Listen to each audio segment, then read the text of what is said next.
Hello friends, very good evening, very good morning, very good afternoon. This is Kalp Shah from Kalp Shah CA classes and Agarwal consultant. कैसे हो दोस्तों? आशा रखता हूँ आप सुरक्षित होंगे। मेरी आपसे नम्र गुजारिश है कोरोना के उचित नियम का अवश्य पालन करें।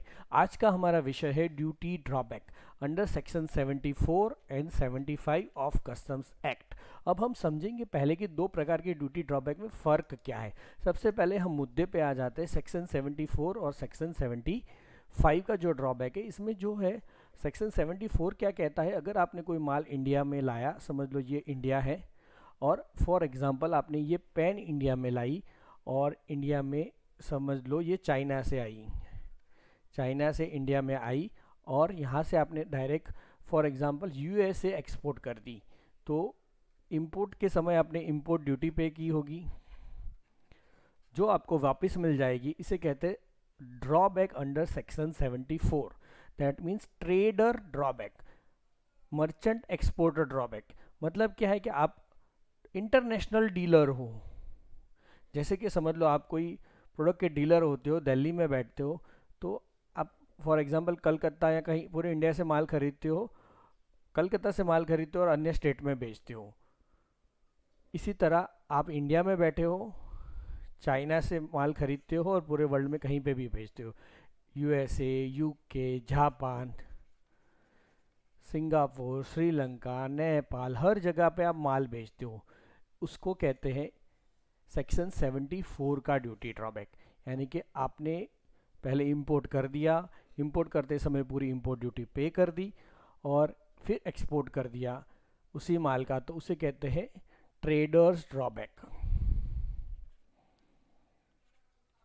जिसमें आपको 98% तक ड्यूटी वापस मिल जाती है। और दूसरा ड्रॉबैक जो है सेक्शन 75 में, जो है मैन्युफैक्चरर्स ड्रॉबैक। से फॉर एग्जांपल आपने कोई रॉ मटेरियल इंपोर्ट किया या फिर लोकल रॉ मटेरियल भी यूज़ किया और उसमें से आपने कोई गुड्स एक्सपोर्ट किया। इसमें ज़रूरी नहीं है आपने कुछ इंपोर्ट किया होना ज़रूरी है, किसी और ने भी इंपोर्ट किया हो सकता है, सॉरी, तो आपको ये ड्रॉबैक मिलना चाहेगा। मैं सेक्शन 74 का जो ड्रॉबैक है वो सबसे ज़्यादा इम्पॉर्टेंट है और काम में आता है। कैसे? इसमें दो प्रकार का है। अगर आपने इंडिया से कोई इंपोर्टेड रॉ मटेरियल यूज़ किया है या फिर लोकल रॉ मटेरियल यूज़ किया है, वो कुछ लेना देना नहीं है।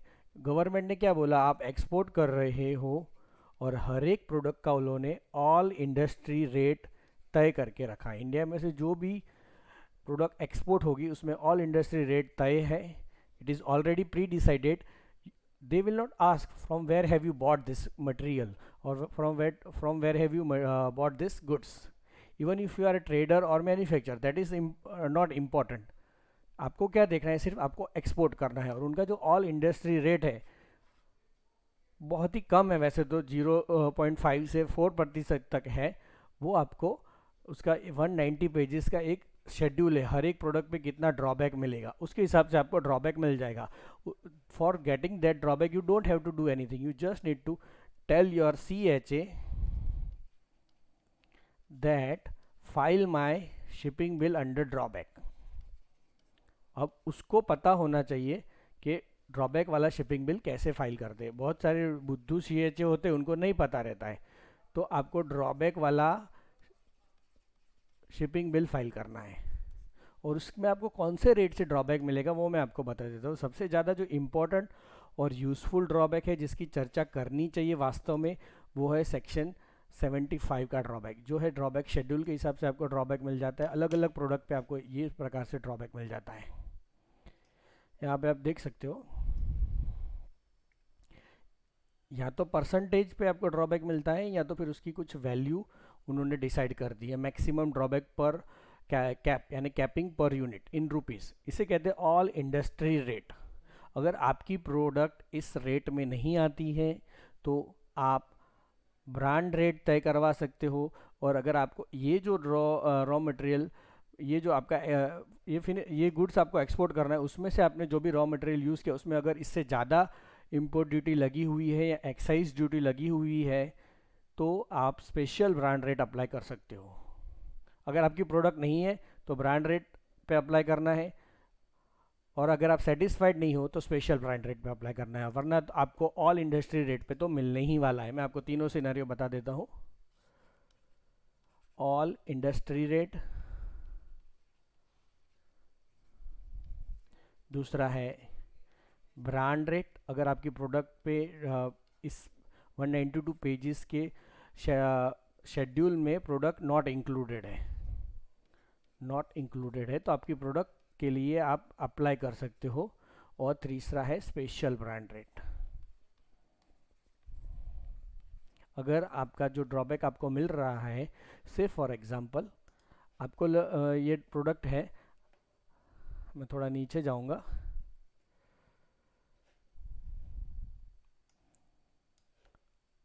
वूल फेल्ट वेदर और नॉट इनप्रेंच कोटेड, क्या है ये, wedding felt and non woven special yarns. इसमें 3.5% है, और पर drawback cap per unit in rupees 63 point, यानी पर केजी आपको 63.4 केजी से ज़्यादा नहीं मिलेगा वूल में। अगर इससे आपको कम लग रहा है तो आप स्पेशल ब्रांड रेट अप्लाई करो। और इस सारे प्रोडक्ट में आपका प्रोडक्ट शामिल ही नहीं है, आप कुछ नया प्रोडक्ट इन्वेंट करते हो, कुछ नया प्रोडक्ट आप बनाते हो जिसका HSN कोड या फिर जिसका डिस्क्रिप्शन यहाँ से मैच नहीं हो रहा है, तो आपको स्पेशल ब्रांड रेट अप्लाई करना है। और ये जो ड्रॉबैक लेना है उसके लिए आपको करना क्या पड़ेगा 75 के लिए, इसके लिए आपको अपने CHO को बताना पड़ेगा और एक डिक्लेरेशन फाइल करना होगा, form for claim of drawback under rule 13। ये तो ड्रॉबैक क्लेम अंडर सेक्शन 75 का, इस तरह से आपको डिक्लेरेशन देना पड़ेगा। We wish to launch this claim for drawback of duty of custom as per details below. इसमें सारी detail, shipping bill number, invoice number, bill of lading वगैरह आपको देना पड़ेगा। ये सारी, एक दूसरा भी ड्रॉबैक का एक डिक्लेरेशन है, वो मैं आपको दिखा देता हूँ, ये वाला है। ये डिक्लेरेशन भी आपको देना पड़ेगा, ठीक है। तो इस प्रकार से कुछ आपको डिक्लेरेशन देना है, और CHO को सिर्फ बताना है कि मुझे सेक्शन 75 का ऑल इंडस्ट्री रेट का ड्रॉबैक लेना है, और कुछ भी नहीं बोलना है। सिंपल सा है, ड्रॉबैक शेड्यूल के हिसाब से आपको ड्रॉबैक मिल जाएगा। लेकिन इसमें क्या है, देखो, इसमें मैं आपको बहुत ही अच्छे से पहले भी बताया और फिर से भी बता रहा हूँ। मैं आपको 2-3 एग्जाम्पल से बताऊँ। से फॉर एग्जाम्पल आप कैरम एक्सपोर्ट कर रहे हो, एक्सपोर्ट क्या कर रहे हो, कैरम। चाहे वो कैरम आप एज अ मर्चेंट एक्सपोर्टर कहीं से खरीद के एक्सपोर्ट कर रहे हो, या मैन्युफैक्चरर एक्सपोर्ट कर रहे हो, मैन्युफैक्चरर एक्सपोर्टर, भले ही उसमें से कैरम में जो भी बोर्ड यूज़ होता है, प्लाईवुड, भले ही आपने इंडिया से खरीदा हुआ, इंपोर्टेड नहीं है, फिर भी गवर्नमेंट क्या मानती है, कहीं ना कहीं इसमें कस्टम्स ड्यूटी और एक्साइज ड्यूटी लग जाती है, उसका हमें आपको रिफंड देना है। वो है आपका ड्रॉबैक, ऑल इंडस्ट्री रेट का ड्रॉबैक अंडर सेक्शन 75। आपने प्लाईवुड भले ही लोकल से खरीदा या इंपोर्टेड खरीदा, वो गवर्नमेंट आपसे नहीं पूछेगी, उसका कोई भी आपको हिसाब भी नहीं रखना है, कोई रिकॉर्ड्स की ज़रूरत नहीं है, सिर्फ आपको एक्सपोर्ट करना है। एक्सपोर्ट करते समय आपको शिपिंग बिल में एक डिक्लेरेशन देना है, सिंपल से डिक्लेरेशन, वो भी CHA जो आपका शिपिंग बिल फाइल करेगा, उसमें शिपिंग बिल ड्रॉबैक यस वाला फाइल करेगा, ड्रॉबैक यस, DBK यस।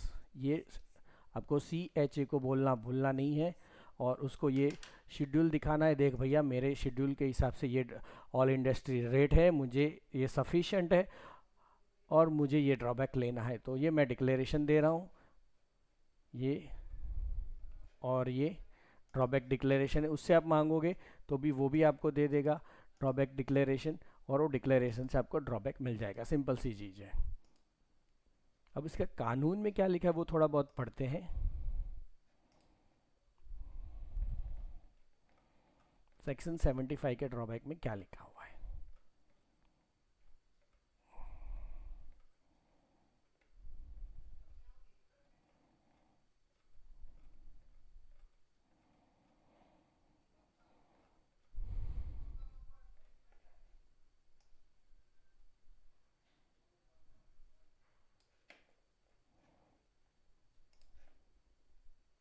जी हाँ, यहाँ पे आप देख सकते हो section 7, the drawback under section 75 is on a totally different footing. The following important aspects should be remembered in this regard. The goods exported are entirely different from the inputs. That means आपने inputs है आपका जो है cardboard plywood, उसमें से carrom बनाया, carrom export किया। The या फिर आप ये कोट समझ लो, आपने आपके इनपुट से कोट, इसके बटन, उसका धागा, thread, there those are your inputs and you're exporting this coat blazer. The input could be either imported goods on which duty of custom has been paid, or indigenous, that means Indian goods on which central excise duty has been paid. The existence of the imported indigenous excise duty paid goods in the final product is not capable of easy verification at the point of export. यानी कि आप you cannot find which product, यानी कि आप एक manufacturer हो, से for example आप रेमंड हो, आप ये एक्सपोर्ट कर रहे हो, उसमें से आपने बटन खरीदा, आपको भी नहीं पता कि बटन जहाँ कहाँ से बना है, आपने किसी भी डीलर से बटन ले लिए। अब वो डीलर्स ने प्लास्टिक रॉ मटेरियल जो जिस प्लास्टिक में से बटन बनाए थे वो क्या इंपोर्टेड था या नहीं था, वो आपको सब मालूम नहीं है। तो क्या है, गवर्नमेंट ने ईजीनेस के लिए ऑल इंडस्ट्री रेट तय कर दिया कि ये कोड पे आपको इतना ड्रॉबैक मिल जाएगा, ऑल इंडस्ट्री रेट जो यहाँ पे हमने देखा है, ये है आपका ऑल इंडस्ट्री रेट। ठीक है। The goods, namely the inputs, might have undergone changes in physical shape, property, etc. यानी कि बटन बटन नहीं रहा, अब क्या हो गया, या फिर वो ये कच्चा कापड़ था वो कापड़ नहीं रहा, कपड़ा नहीं रहा, फैब्रिक नहीं रहा, अब वो कोट बन गया, उसको काटा, उसका शेप चेंज किया। The quantity of inputs per piece of final product may not be uniform and may not also be capable of verification at the time of exportation. यानी कि आपने क्या क्या इनपुट्स यूज़ की है इम्पोर्टेड, उसका कोई हिसाब रखना जरूरी नहीं है, वो आपको ऑल इंडस्ट्री रेट पे फ्लैट ड्रॉबैक दे रहे हैं। The underlying principle of drawback under section 75 is that the government fixes a rate per unit of final article to be exported out of the country as the amount of drawback payable on such good. This amount is dependent upon prior verification of the mode of manufacture, the quantum of raw material required. ये सब ठीक चीज़ें हैं, वो लोग इस सारे मुद्दों को ध्यान रखते हुए आपको ड्रॉबैक देते हैं। देखो यहाँ पे भी उसका थोड़ा बहुत प्रोसीजर लिखा हुआ है, हम पढ़ेंगे।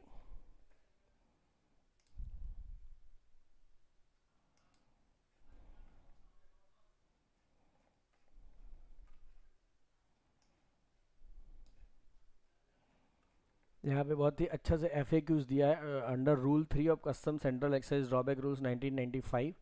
What is all industry rate of drawback.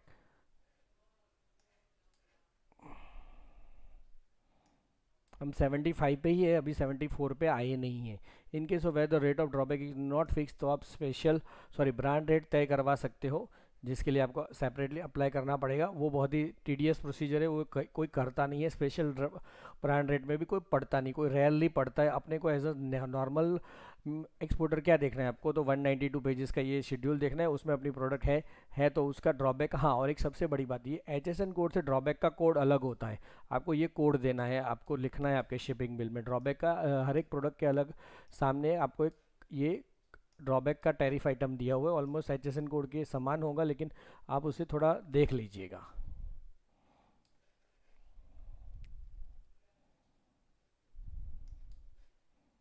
ठीक है। फिर हम यहाँ पे drop, what is the limit, time limit for making claim of drawback within 3 months from the date of receipt of communication regarding. वो ठीक है, वो अलग बात है, इसमें बहुत सारा चर्चा नहीं करते। What is the procedure for drawback goods exported by post, वो भी चर्चा नहीं करते हैं।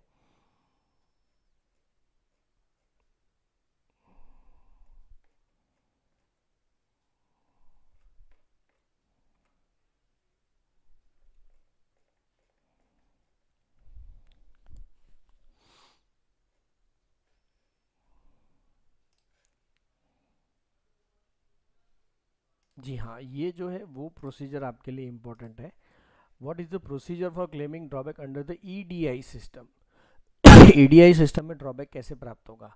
Under EDI system there is no need for filing separate drawback claims. In the EDI system the exporters are required to open their accounts with the bank nominated by the custom houses. यानी कि आपको AD code registration करना है, तो अगर आपको कोई भी एडी को रजिस्ट्रेशन करना है तो आप हमारा भी कांटेक्ट कर सकते हो, क्योंकि छोड़िए लीगल चिंता, अपनाइए लीगल सहायता .com, आपका अपना लीगल साथी, लीगल पार्टनर, लीगल सहायता .com।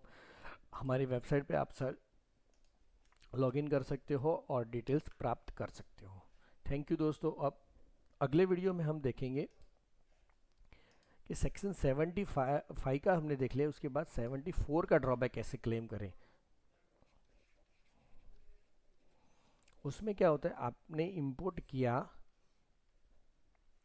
ये समझ लो इंडिया है, फॉर एग्जांपल ये इंडिया का भूमि प्रदेश है, चलो मैं उसको स्क्वायर बना देता हूँ, चाहे कोई भी शेप हो, लेकिन आपने यूएसए यूके में एक्सपोर्ट किया, सिर्फ एग्जांपल के लिए, ये कोई भी शेप, क्योंकि मेरा शेप अच्छा नहीं है, बाकी इंडिया का जो मैप है वो तो वही रहेगा, उसमें मैं कोई कुछ कर नहीं सकता, उसके लिए क्षमा चाहता हूँ, मैं मैप को बना नहीं पाया। यूएसए यूके ऑस्ट्रेलिया कहीं पे भी आपने, आप डीलर हो, चाइना से माल लेते हो, इंडिया में लाते हो और एक्सपोर्ट कर देते हो, तो आपको जो इंपोर्ट ड्यूटी पे की आपने इंपोर्ट करते समय, उसमें से 98% आपको ड्यूटी ड्रॉबैक मिल जाएगा।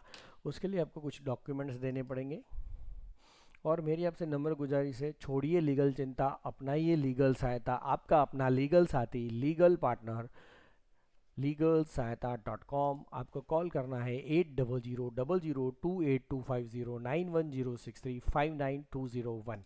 अब जो 75 का ड्रॉबैक जो था उसकी हमने चर्चा कर ली। अब 74 में क्या है, आपको प्रूव करना पड़ेगा जो मैंने इंपोर्ट किया था वही अब मैं एक्सपोर्ट कर रहा हूँ। यानी कि आप एक डीलर हो, ट्रेडर हो, चाइना से लाया यूएसए भेज दिया, चाइना से लाया यूके भेज दिया, तो जब इंपोर्ट करते समय उसकी जो प्रॉपर्टीज़ थी, जो वेट था, जो मार्क्स था, जो नंबर था, जो टेस्ट रिपोर्ट थे, वो सारे एक्सपोर्ट के समय वही होने चाहिए। ये सारा कस्टम ऑफिसर आपसे चेक करेगा, फिजिकल प्रॉपर्टीज़ चेक करेगा, डॉक्यूमेंट्री एविडेंसेस भी चेक करेगा for the identification of goods, उसके बाद ही आपको ड्रॉबैक देगा। Therefore, ACDC in charge of export examination and issuance of let export order will ensure that suitable comments about establishing identity of goods are entered in the departmental comments। वो अपने comments में डालेगा कि इसका यही goods है जो वो लाया था या नहीं, वो नहीं है, क्या क्या गुड्स एक्सपोर्ट हो रहे हैं उसका वो सारे कमेंट करेगा। उसके ऊपर से फिर आपको डॉक्यूमेंट जमा करवाने होंगे सेक्शन 74 का ड्रॉबैक्स लेने के लिए, फिर आपको ड्रॉबैक्स मिलेगा। वो क्या डॉक्यूमेंट जमा कराने होंगे वो यहाँ पे 74 के अंदर लिखा ही है। जी हाँ, आपको इतने सारे डॉक्यूमेंट्स देने पड़ेंगे 74 का ड्रॉबैक लेने के लिए। Pre receipt for drawback claim in the form triplicate copy of shipping bill, copy of bank certified invoice, packing list, bill of lading, AR form wherever applicable, insurance certificate, copy of test report where the goods have been subject to test, copy of communication regarding the rate of drawback, declaration to be filed by the exporter under drawback rules, the proper officer may specify the other document as required। इतने सारे document देंगे तब जाके आपका prove होगा कि आपके ये वही गुड्स है जो आप इंडिया में लाए थे। इसके अलावा ये भी मेन डॉक्यूमेंट्स है, invoice, triplicate copy of shipping bill bearing the examination report, copy of bill of entry जो आपने इंपोर्ट किया होगा उस समय, import invoice, evidence of payment of duty at the time of importation, permission from Reserve Bank of India for re exportation of goods, export invoice, copy of bill of lading, any other document as may be specified. ये सारे document देंगे तो आप China से माल लाया, import duty पे की, वो आपको वापस दे दी जाएगी एज इट इज़, 98% तक वापस मिल जाएगी। थैंक यू दोस्तों। अगर आपको कोई भी लीगल सहायता यानी कि tax compliance, GST refund, GST registration, GST के रिलेटेड कोई भी क्वेरी हो, कोई लीगल मामला हो, तो छोड़िए लीगल चिंता, अपनाइए आपका अपना लीगल साथी, टैक्स कंप्लायंस पार्टनर, लीगल सहायता .com। थैंक यू, नमस्कार।